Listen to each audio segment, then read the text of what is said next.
Hello and welcome to Tech Week 2021. My name is John Alvin Pabellon of the Product PH Community. To share more about what our community is all about, let me play you this video.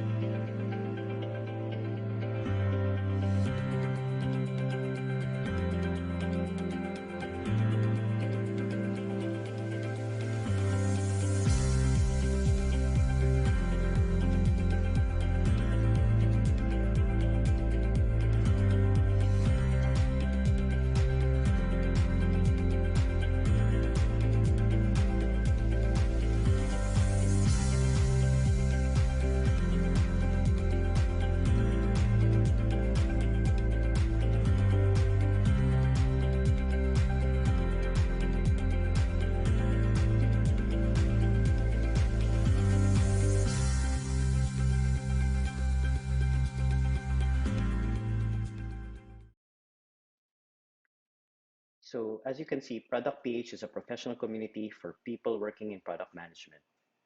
In this group, we talk about planning, building, and launching technology products with the aim of sharing and growing our collective knowledge around product management in the Philippines.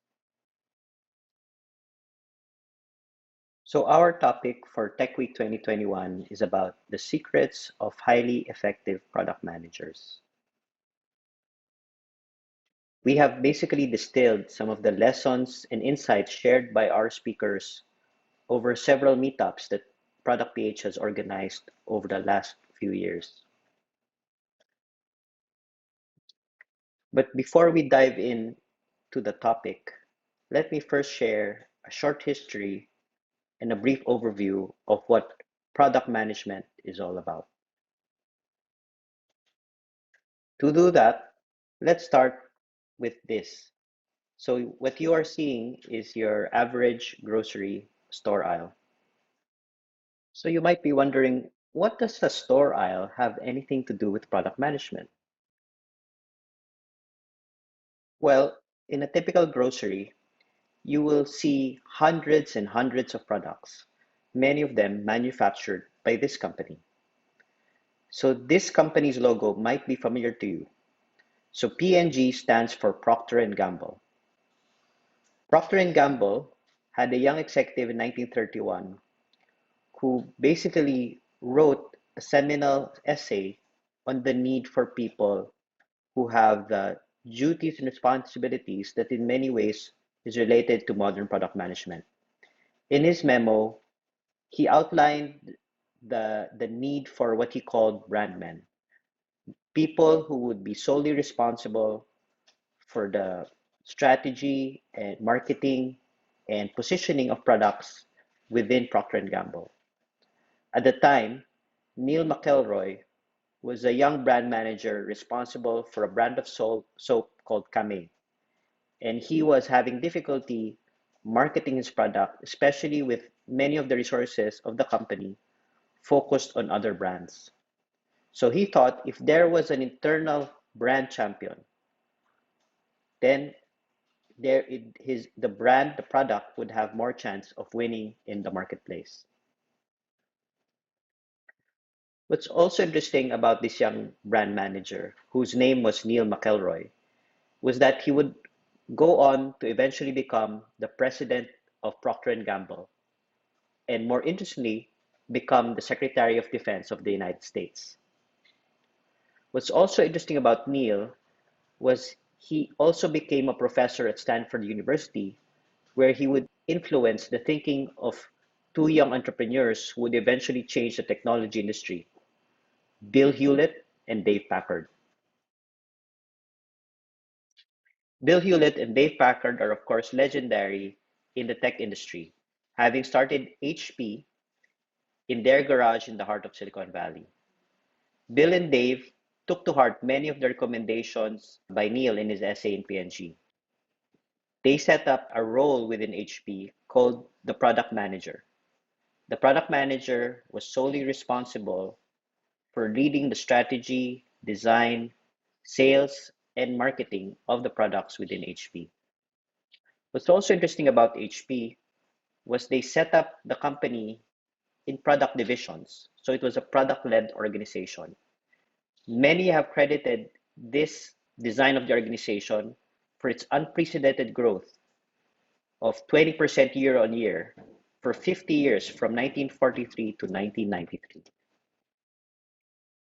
Now, from 1993, let's move forward a bit to almost 20 years later in 2011, when a venture capitalist, a very well known venture capitalist whose name is Mark Andreessen, wrote another seminal essay called Software is Eating the World.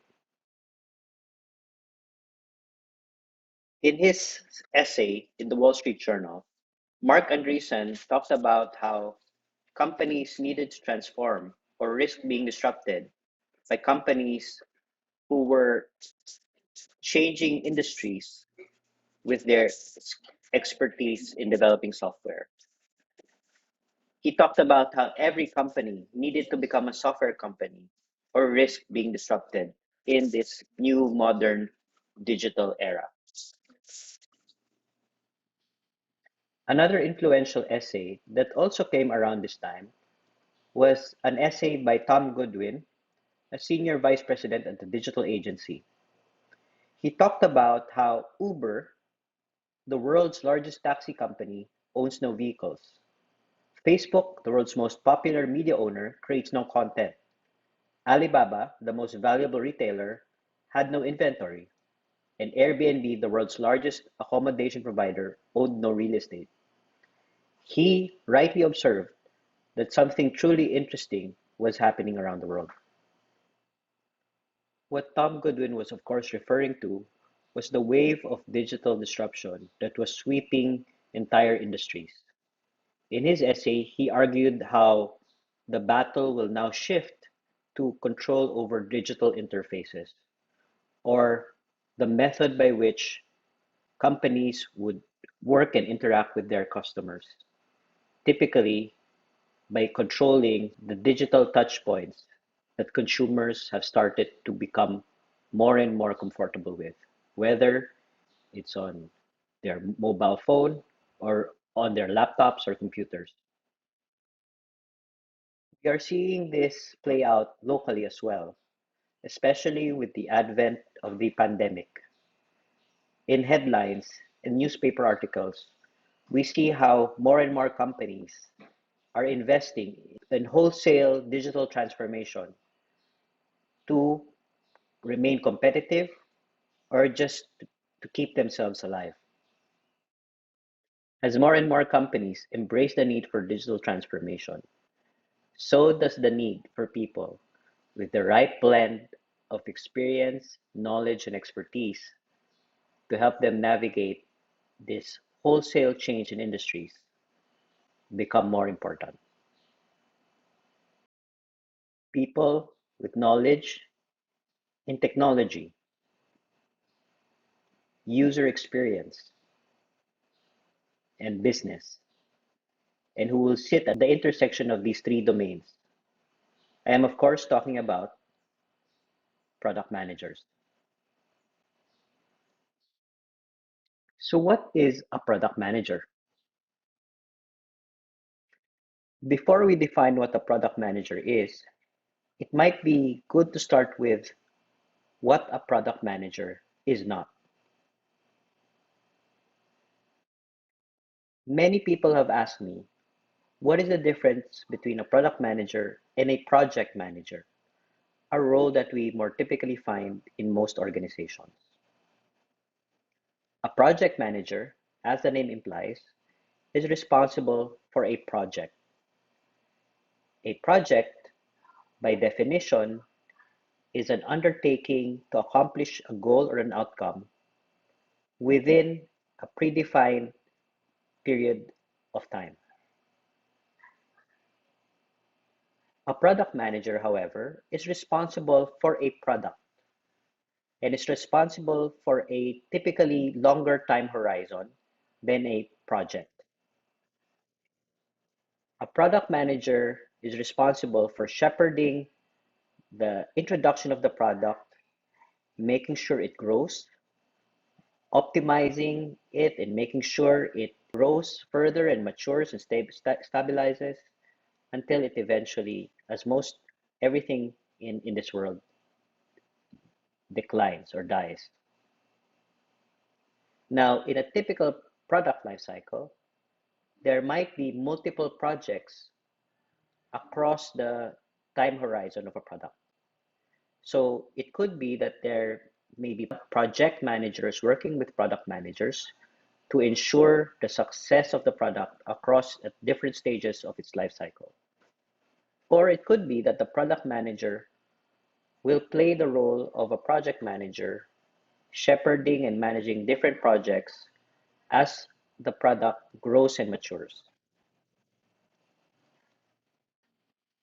Now, how is a product manager different from other functional managers in an organization? A product manager is typically different from a functional manager, such as a marketing manager or sales manager or an operations manager, because of the difference in scope, authority, and responsibility. A typical product manager, instead of being responsible for just one function, typically works across multiple functions in an organization. Unlike a functional manager, uh, typically they don't have direct reports or are not managing other people. They are, however, responsible for the success of the product that they manage, and so have to work with different functions in the organization to ensure its success. Well, that sounds like the role of a general manager. So, what's the difference between a general manager and a product manager? Well, again, a product manager is different from a general manager in terms of their leadership authority and responsibility. Whereas a general manager is responsible for an entire organization and has the authority to hire and fire people, typically a product manager has to lead by influence. Because he doesn't have the same authority over people, let's say, as a general manager does, he has to be able to influence other people in order to be able to accomplish the goals he has set out for his product. So he really has to lead by influence. Okay, so we've cleared up what a product manager is not. So let's go into what a product manager is by going into what a product manager typically does in an organization. In his book Inspired, author Marty Kagan describes the job of the product manager as to discover a product that is valuable, usable, and feasible. To provide more context, it might be useful to draw upon this framework as created by the Pragmatic Marketing Organization, which provides a standard language for the entire product team and a blueprint of the key activities needed to bring a profitable, problem-oriented product out into the market. In the Pragmatic Marketing Framework, you will see here the different activities that the product manager does, ranging from the strategic to the tactical. These activities can be broadly categorized into the technical, so doing things like technology assessment, doing competitive analysis, win-loss analysis, defining the innovation strategy for a product to ensure its continued improvement, uh, managing planning for the product by defining things like user personas, use cases, and releases. Some product managers focus more on the market side of things.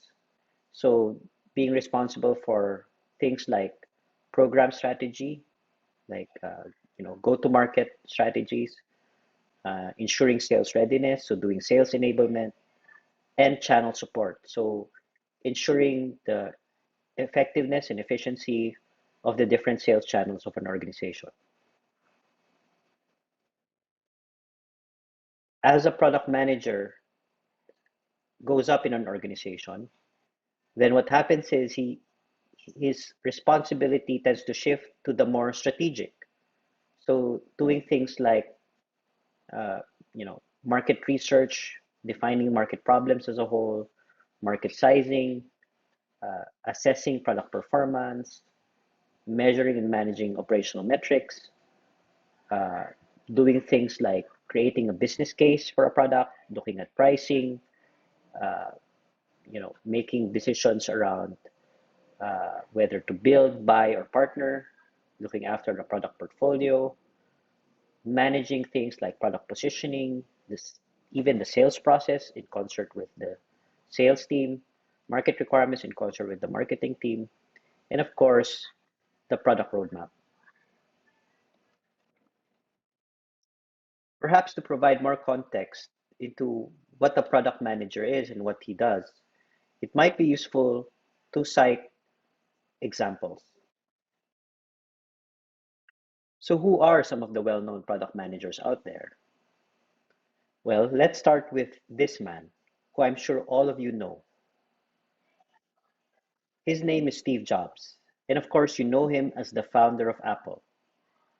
But not a lot of people know that before he became the CEO of Apple in 1997, he was first vice president of new product development at Apple. So he's essentially a product manager. It was only after he was ousted during the time of CEO John Scully, and where he founded his own company again called Next, and then came back in 1997 that he became the CEO. But before that, he was responsible for new products in Apple, from which came the Macintosh line of computers.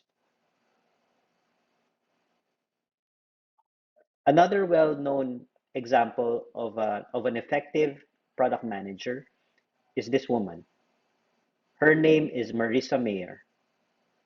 Marissa Mayer is interesting because she was the 20th employee in Google and was their first female engineer. Eventually, however, she would become a product manager and then eventually become VP for consumer products. She's also well known for having started the Associate Product Management program in Google, which trained future product managers at the organization.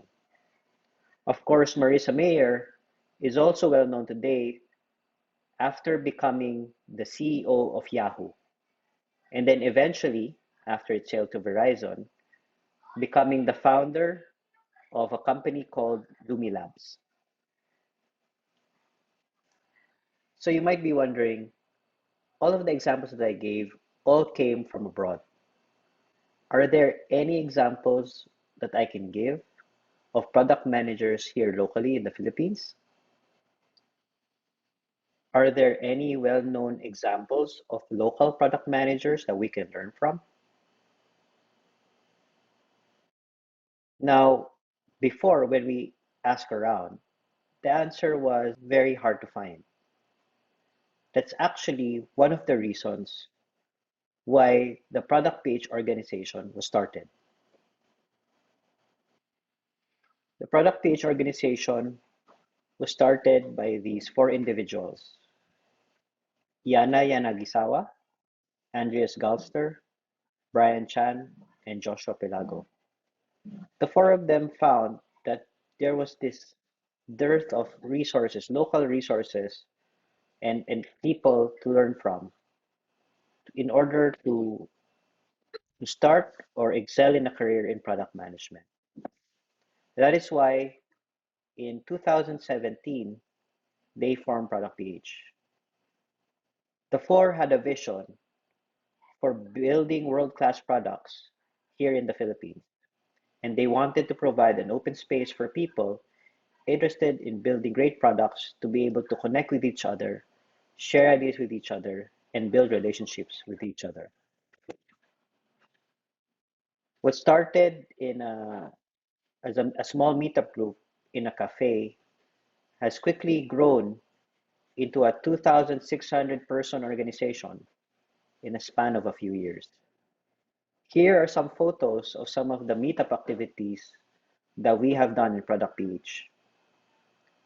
Typically, we invite an expert, such as a product leader, a founder, or product manager, to share their knowledge and experience so that the rest of the community can learn.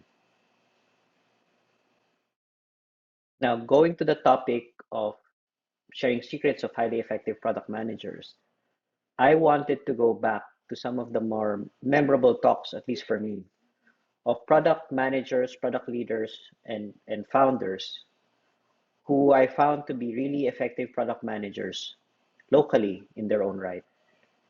And what I wanted to do is to share some of the insights I was able to gain from their talks at Product PH. To start with, I want to go back to the talks of one of the original organizers of Product PH, and really one of the earliest talks we had, which was by Joshua Pilago. Um, and he had a talk entitled "How to Build the Right Thing." Now, what struck me from that talk of his is that in order to create a great product, in order to become an effective product manager, you really had to go back and understand the problem that your product was trying to solve for. To really go deep into a problem, understand the different facets and dimensions of the problem, and find a way for your product to be able to solve that problem.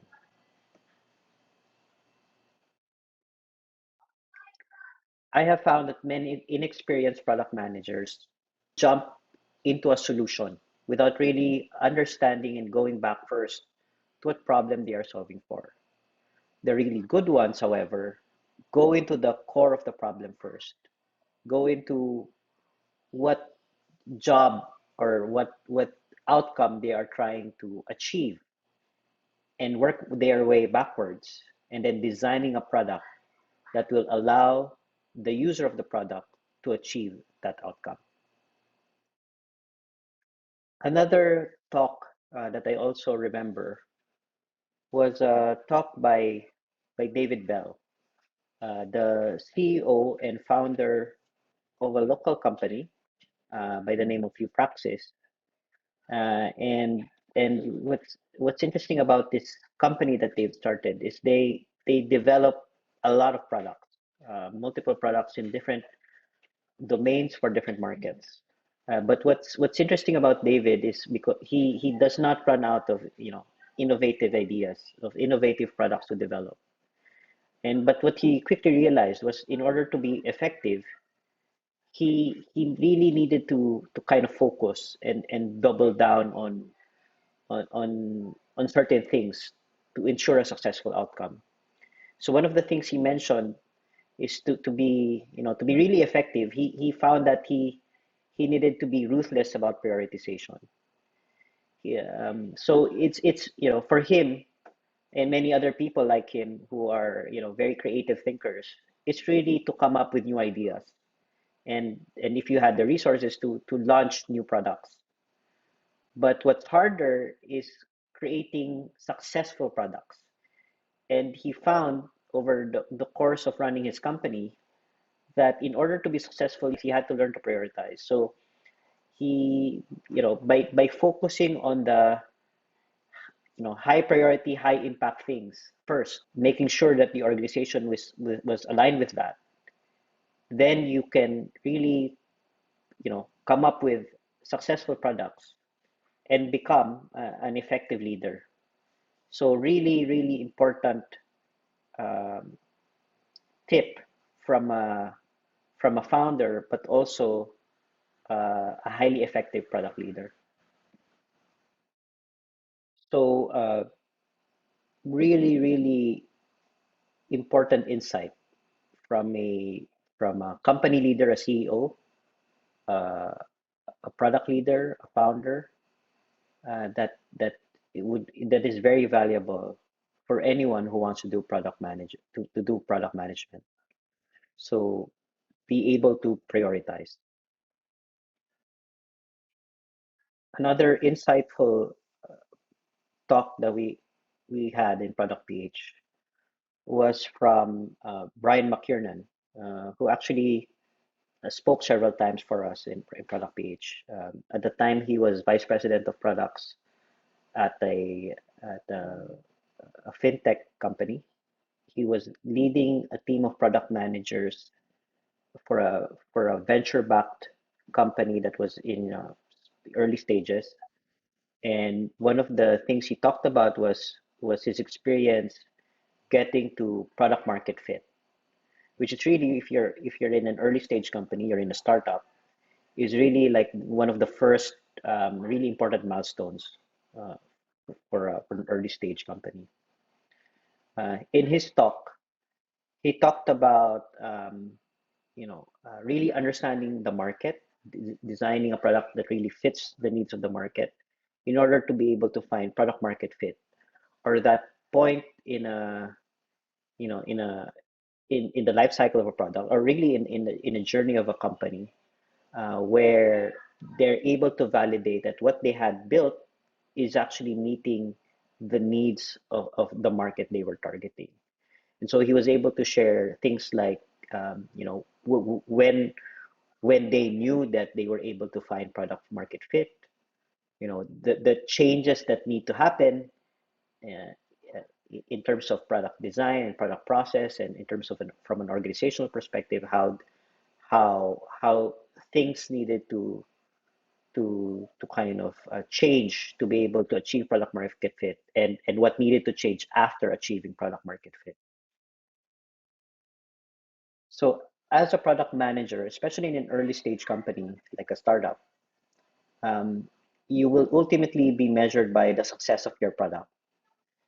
And one of the early measures of success is finding that product market fit, that point in time where you have people who find value in your product, and really find that it's solving uh, the problem, a key problem or the pain point that you had identified, and why you had built the product in the first place.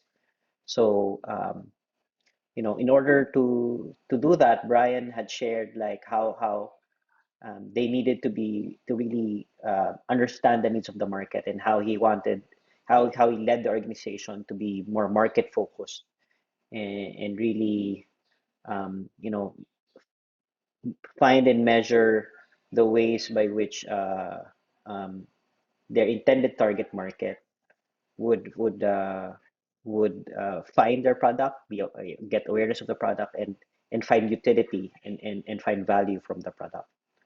So very, very insightful talk. So another interesting talk that we had at Product PH was from Yang Zhang. And her talk was entitled "Pushing the Product Envelope." At the time when she talked at Product PH, she was transitioning into a new role as managing director of a fintech company that was that's in payments.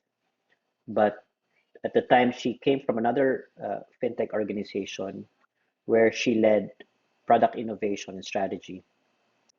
And in her talk, she shared how it was very important as a product manager, as a product leader, to be constantly pushing for innovation, constantly pushing the product envelope, and trying to go for, at least in my understanding, like going for the really impactful outcomes. But sometimes when you're trying to do, really innovative or really new things, it can be very difficult. It can be difficult because, some people might not understand what you're trying to do, or it could be, just very hard, could be very risky. So one of the things she shared was, how she was able to get the buy-in of the organization, and the buy-in of her colleagues in that company she worked for, to agree with her to go on this, maybe, very impactful but maybe risky journey, And so she shared how, it was very important to kind of build a business case for any, ideas that you have, so that the organization can get behind it, can rally behind you, and to achieve that goal that you had set out. Now, earlier I talked about how, as a product manager, um, you're really not managing people. You're managing a product, and but in order to to achieve the goals that you want for your product, you have to work with people. You have to be able to lead by influence.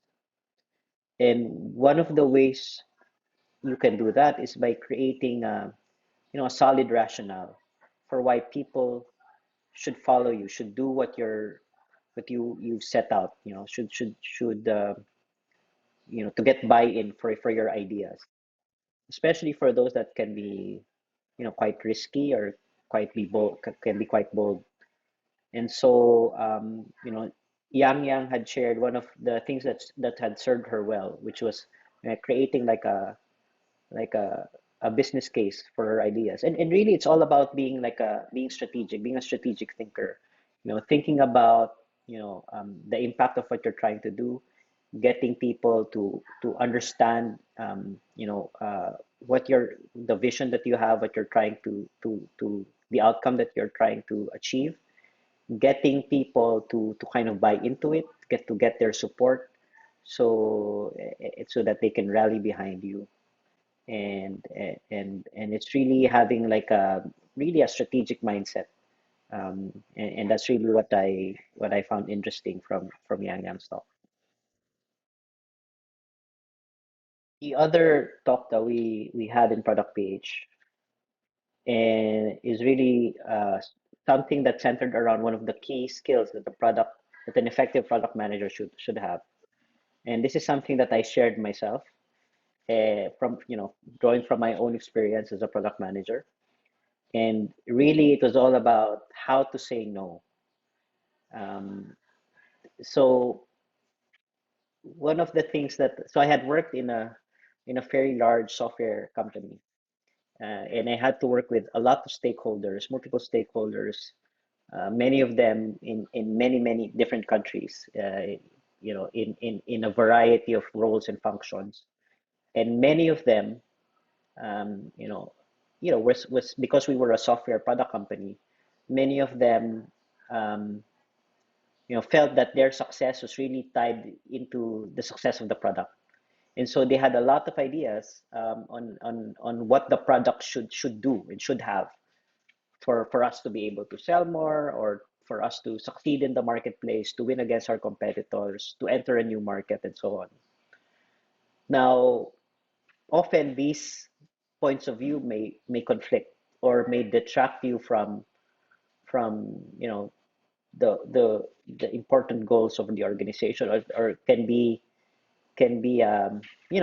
valuable, but maybe not yet timely for the organization, from a resource standpoint, or from a timing standpoint. So, one of the things I learned very early as a product manager, to be an effective product manager, is really just to learn the skill of saying no. Now, the importance of saying no all boils down to focus, and the importance of focus. To quote Steve Jobs, people think focus means saying yes to the thing you've got to focus on. But he said that's not what it means at all. It means saying no to the 100 other good ideas that are out there. He says you have to, to be effective, you really have to pick carefully. He said he's actually proud of the things that Apple hasn't done than the things that they have done, because saying no to the 100 other things had allowed them to focus on that one good thing that had allowed them to make insanely great products, and therefore ultimately become an insanely great company. So really important, I think, and closely tied to being strategic, and ruthlessly prioritizing. Another very interesting talk that we had in Product PH was from Bit Santos. So at the time, Bit Santos was the CPO of a very well known company in e-commerce called OLX. Of course now he's in venture capital, but um, he he had shared about the lessons he learned while building products at OLX. So at the time he was the CTO. And one of the things that he mentioned in his talk was, as an organization, you know, as because he was leading an entire product development organization. Oftentimes they would get pulled into different directions, right? And and for him, it was important to kind of understand why they were doing something, to have a a firm grasp of why they were doing something, right? And um, have a true North Star, right? Have a clear guide on what they were trying to achieve. Because as the company grew and as they got pulled into different strategic directions, um, um, it was important that they stayed true to the vision that they had, to the mission that they had within the company. Um, and it was also important that to be able to communicate that to his team, to be able to, as a leader, to be able to provide that that um, that constant, that thing that um, kept the team and the organization stable, even in the midst of great instability. So I thought that was really interesting.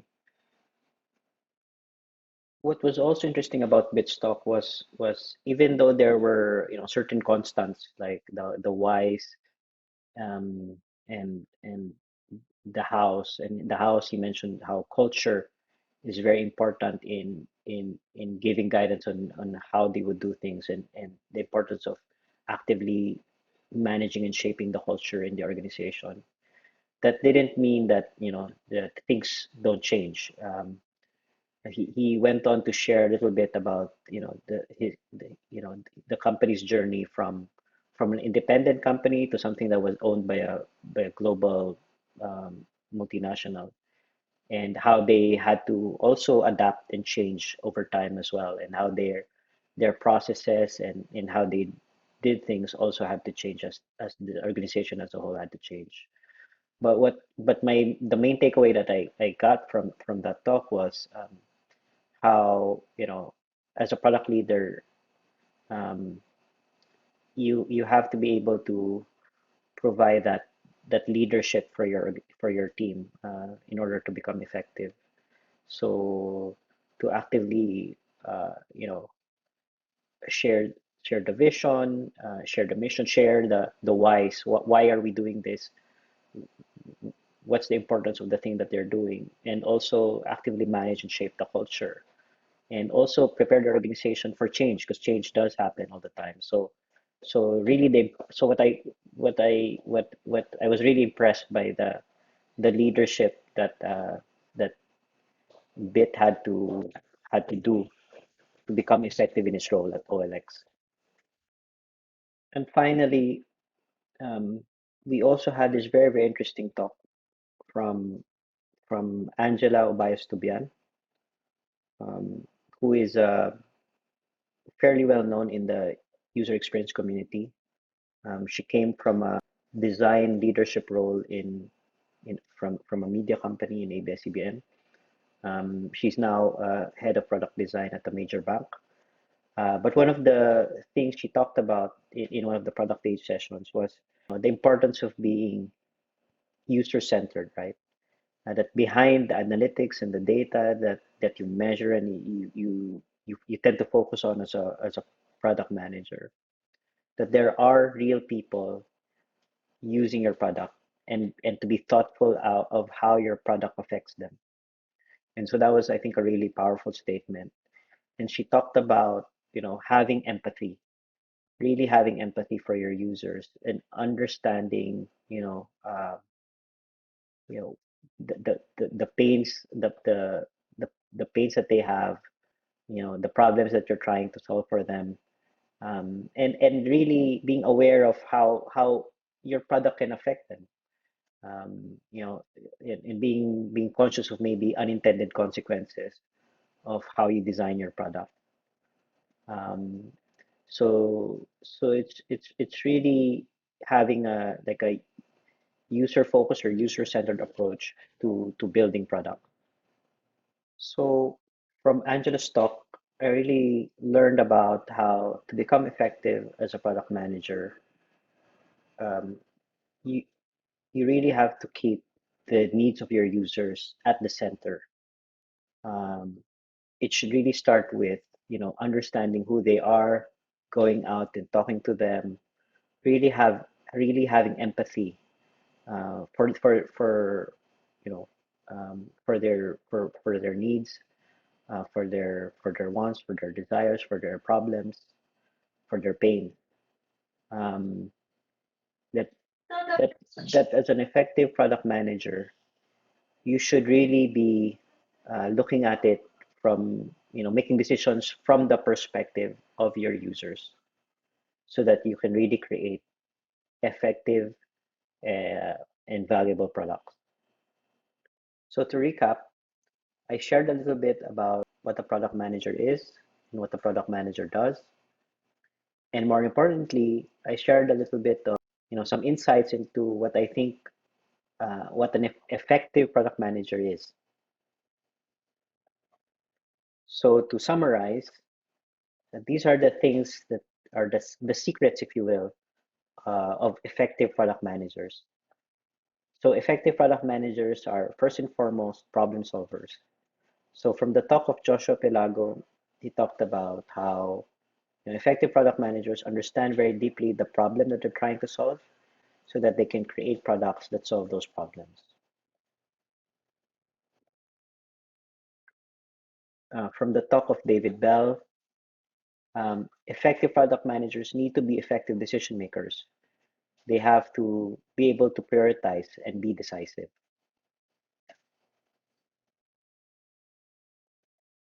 From the talk of Brian McKiernan, he shared how effective product managers should be market oriented and how, in order to be effective, that you should be able to really understand your market so you can achieve product market fit.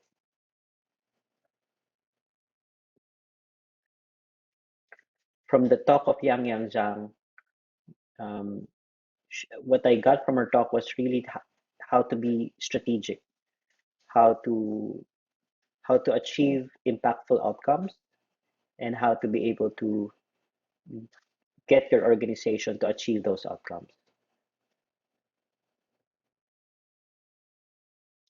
Effective product managers, I feel, should also be effective communicators.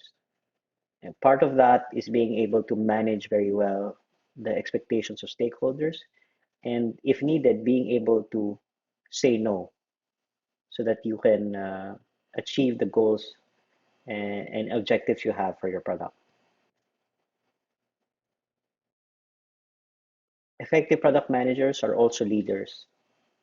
Um, and again, product managers may not be responsible for people, but they still should be able to lead by influence and and and have the key leadership qualities, like think being, things like visionary and and being mission oriented to become really effective in their role.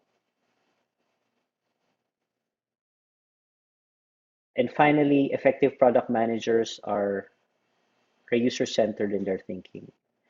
Really, product managers are there in the organization to be the voice of the customer. So that concludes my talk for this year's Tech Week. I'd like to thank you for joining me in this session. Again, my name is John Alvin Pabellon from the Product PH Community, a community for people doing product management in the Philippines. If you would like to learn more, if you're someone who's aspiring to be a product manager, or if you're already a product manager but you're trying to find ways to be more effective in your role, please do join us at Product PH. You can visit our Facebook group at facebook.com/group/productph. Or if you would like to be updated on our next meetup or our next talk, visit meetup.com/productph. Or if you would like to read more about previous talks and some of the previous events we've hosted, visit our website at productph.org. Again, this has been John Alvin Pabellon of Product PH. Thank you very much.